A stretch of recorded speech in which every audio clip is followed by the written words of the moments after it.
Hey everybody, it is your favorite mixed chick, swirly girl, zebra child, whatever the hell y'all want to call me.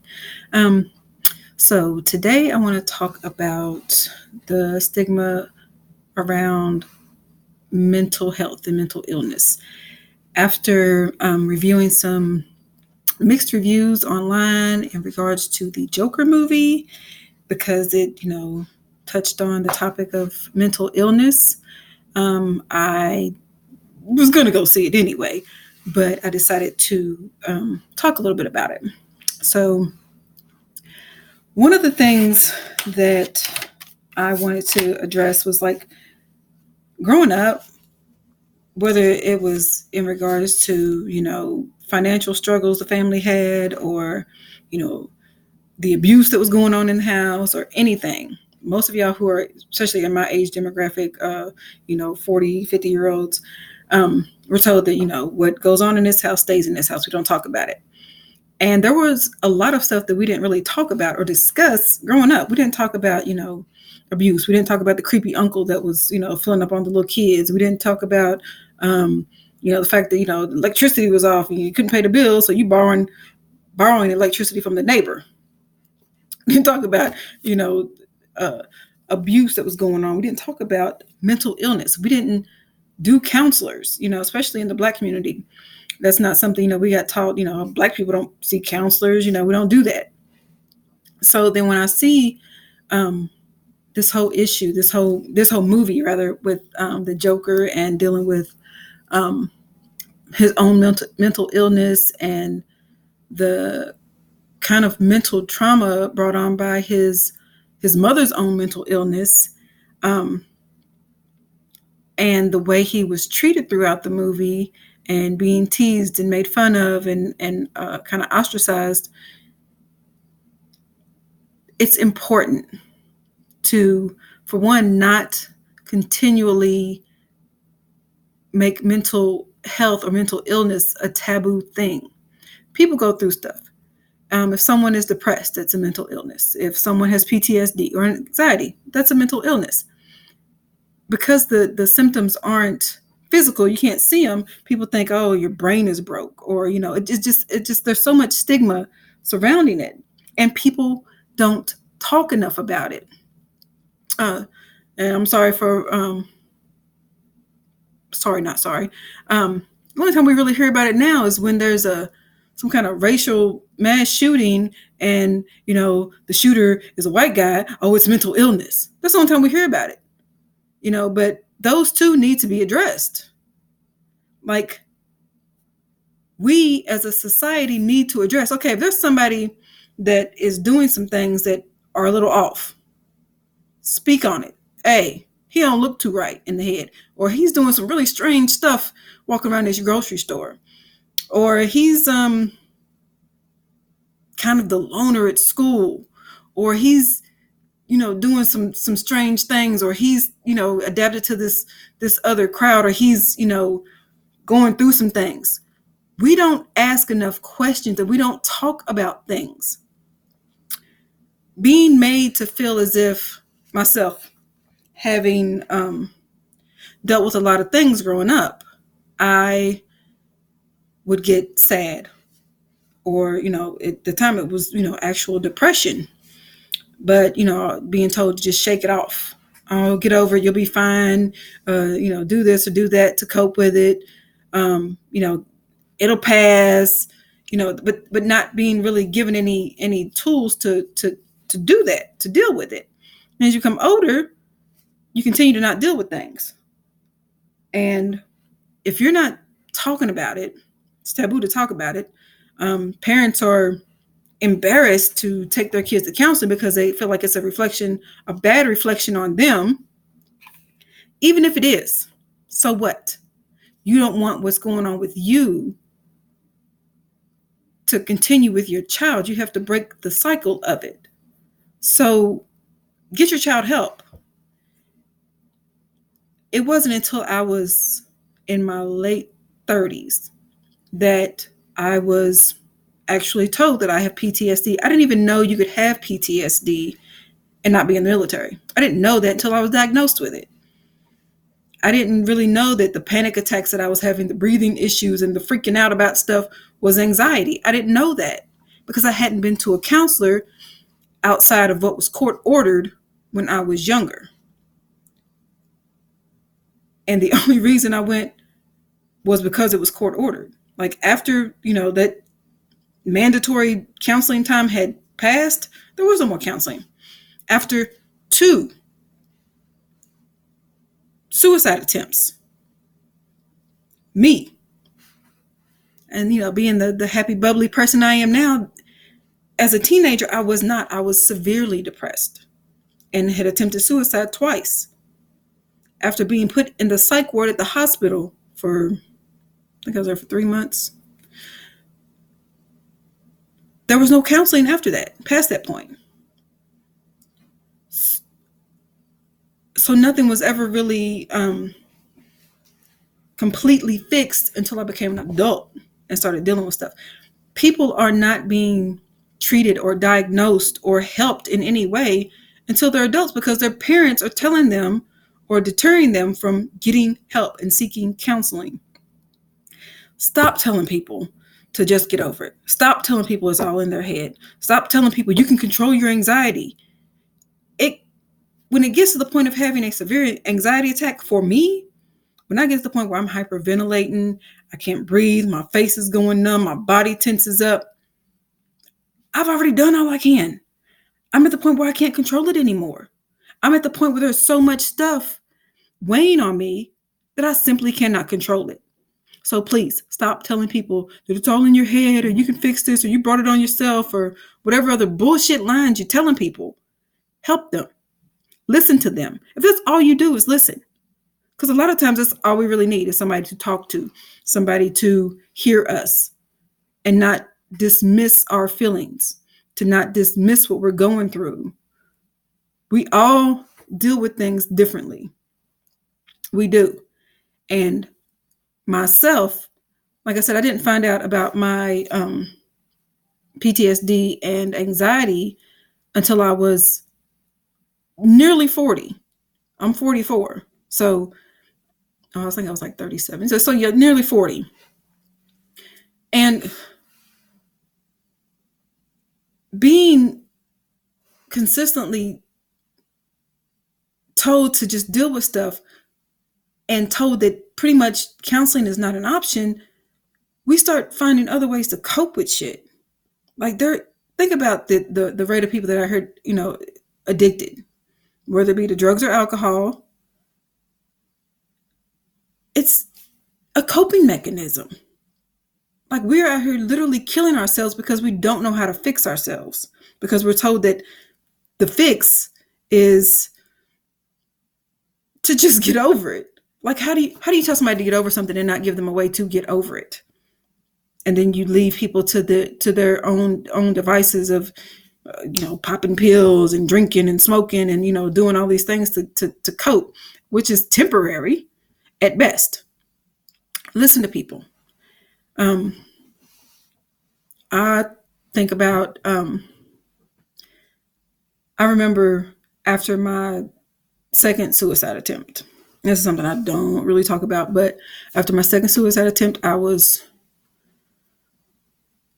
I had to be 15, not quite 16, 15 going on 16. And I took a handful of pills. I'm not even sure what they were now, but my little brother found me, went to the neighbors, got them, they called an ambulance. I ended up going to University of Louisville, where they pumped my stomach, got admitted to the psych ward. Even after being there for, I believe it was 3 months, after having to stay there mandatory for 3 months for evaluation and treatment or whatever, I was made fun of.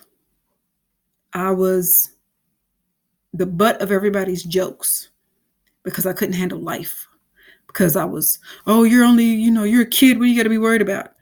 Or you're a kid. What do you got to be stressed about? Or, oh, hide the knives. Mary's here. She's going to try to do something to herself. When in fact I had taken pills. And it wasn't a knife or a gun or anything, like that. But I was made fun of. Nobody talked to me and said, hey, well, why do you feel this way? What were you going through? As a kid, they should have someone, a safe person to talk to. It should be their parents. That should be the first, line of defense and, and those kinds of things. But if not, then they need to have somebody. So if you know of a child, a young person that is dealing with trauma, a parent with mental illness that could be possibly handed down to this child, changes in behavior, anything, speak to them. Let them know that you're there for them. Let them know that they can come and talk to you. I don't even know how many for sure because I don't keep count, but nieces and nephews, blood nieces and nephews. But I also have countless other nieces and nephews that are not by blood that come and talk to me. I have friends that come and talk to me because I know what it's like to not have a person to talk to about things, to feel alone. It wasn't until I was in my 30s before I saw the counselor, and I was at work with I'm not going to say her name, but my sister from another mister. And I don't remember exactly what we were talking about, but something I hadn't talked to anybody about. And to hear it was just me and her working. It was like, we were in the office late or whatever. And I was talking to her and I got kind of emotional. And she turned to me and she said, "Me too." Do you know how much of a relief that was? Just to have somebody say "me too," somebody that you knew understood you, that got where you were coming from, that had experienced the stuff that you had experienced. When all my life as a child, as an adolescent growing up, I felt like it was just me. Like I was the only one, like I was the only one going through this stuff. I was the only one that had ever been, raped or molested or, the child abuse and, foster care. And like, I felt very alone among my peers and my family. And, I always felt like an outsider. And to hear somebody who, on the outside looking in was a normal person, had been through the same sort of things that I had been through. You never know how much your testimony or you just speaking your truth to somebody can help them. Because people feel alone, especially when it comes to things like, being depressed, having anxiety, because people make fun of you. People, they ostracize you. They make you feel some kind of way for being different because people reject what they don't understand. And you can't understand something until you talk about it. There are so many people out here that have that are dealing with not only mental illnesses, such as, depression, being bipolar personality disorder, anxiety, ADD, ADHD, all of these, situations, and they are made to feel some kind of way because nobody understands, or they just, that's just all in your head. Like, that's the wrong response. Like, we need to stop being a people that are raised in the hurt people, that people that have been hurt other people, and start helping each other. Like, I remember sitting with my, how can I word this? My baby mama's son. It's a long story, but she knows who he is, and he knows who he is. And dealing with one of his outbursts. And his father, come in and was, yelling at him and wanted to punch him and, and wanted to, make him man up. And, because he's sitting there, he's so mad, he's got his hands balled up. And at the time, the child had already been diagnosed with bipolar personality disorder. You don't need no effing medication. You just need to get over it. And I'm not going to do this and I'm not going to do that. I saw that and it enraged me. It made me, not, I shouldn't say enraged, but it pissed me off because that's not what that child needed. That child needed someone to listen to him. So I locked me and him in a room And I had a talk with him. And I told him, whatever you need to do, you need to yell at me. You can yell at me. Only thing you can't do is you can't hit me. You can yell at me. You can scream. You can cry. It'll never leave this room. And since then, me and him have had no problems because I listened to him. I've worked with kids who have been ostracized for many things. The main thing is because they are dealing with a mental illness. They are different than everybody else, or made to feel different than everybody else. But if they talk about it, and if people are real about their shit, there's a lot of us dealing with shit. There's a lot of us dealing with some sort of mental issue, some sort of either mental issue or trauma or baggage, or not, because nobody's perfect. We all have shit that we deal with. Stop making people feel less than because you don't understand what the fuck they're going through. Talk about it. You don't understand, ask questions. Do some research, because odds are somebody that you love dearly is going through something, or has gone through something, or just needs you to listen. And for God's sake, parents, stop dismissing your kids. When they come to you and they say, oh, I'm sad, I'm depressed, I'm feeling this kind of way, or, something's going wrong at school, or their behavior starts changing, don't ignore it. Don't dismiss it. Listen to your kids. Because I know there was a time when my oldest was going through a rough patch, and, he came home from school and he was down. He was sleeping all the time. He would tell me about stuff. And my initial response was, boy, you a kid, what you got to be worried about? And then I immediately thought to when I was in middle school. You know what it's like to feel like the outcast, and you're different from everybody else, and things aren't going the way you want to, or you that girl you like or boy you like, don't like you, or you're being made fun of, or whatever it is that's going on. That's their worries. That's as important to them as us failing as adults. They feel like they're failing as middle schoolers. So don't dismiss them. Talk to them, because if you keep pushing it to the side and just telling them to get over it and deal with it and deal with it and deal with it, and they keep holding all that in, then it's going to be a really big problem by the time they're an adult. It has the potential to be a big problem by the time they're an adult. Deal with that stuff now. Talk to your kids. Talk to your friends. Talk to anybody who needs you, and stop judging each other. I just wanted to say that we need each other. We need to be a listening ear. We need to hear each other, and we need to give valid, decent advice to each other. And if you can't do that, just listen. Because usually that's all anybody wants anyway, is to be heard and to be seen in a not negative light. You know what I mean? Like, yes, I have friends of mine that, are going through depression or going through hard times, and, they may say or post things, and it's reach out to them. Hey, I'm here if you need me. And sometimes that's all you got to do. Because if it's a valid thing, then they're going to reach out to you. If they really feel like they can talk to you, you tell them enough, they'll reach out to you. Sometimes it's not going to be just the first time you say it. Sometimes it may take a few times for them to, to get that, okay, she really is, okay to talk to. Oh, okay, she's reached out to me a couple of times. She must be serious. Because sometimes it's, when we having anxiety, it's hard to deal.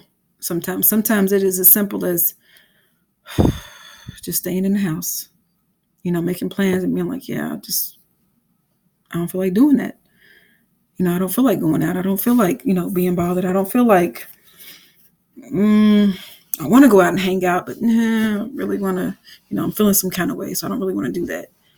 Canceling plans is a big thing for people with anxiety and depression. Check on your friends. Like, they may, seem strong on the outside, or seem like they're not dealing with anything, but if, you notice a change in their behavior, check on them. Let them know, hey, you can just, something as simple as, hey, you're on my mind. I was thinking about you. Just making sure you're okay. Just make sure you know that I'm here if you ever want to talk about anything. And like I said, just have love and compassion for each other. And I'm gonna get off my little soapbox. But I did notice, towards the end of the Joker movie, he, after confessing, this is a slight spoiler alert, so if you haven't seen the movie, then stop the video. But towards the end of the movie, after confessing that, how he felt about his mental illness and how he was teased and beaten up and made to feel some kind of way and not accepted on live television. So he made this announcement on a live TV show. Then he went out and people embraced him. You never know what sharing your story or creating a dialogue about mental illness or, childhood trauma or anything, creating a dialogue about these sorts of things can help someone else. Because there are so many people that feel alone in dealing with things that they just don't talk about it. Whether it's, mental illness, whether it's childhood trauma, whether it's sexual identity, whether it's finances. There's things that people just feel like they're alone in dealing with. Create a dialogue about it. If you think it's something that's, heavy on your heart or whatever, talk about it. Let somebody know that, hey, you are not alone. There are more of us out here that have dealt with this stuff than we, care to admit sometimes. Because sometimes it can be hard to admit and hard to talk about. So yeah, love yourself, love each other. Till next week about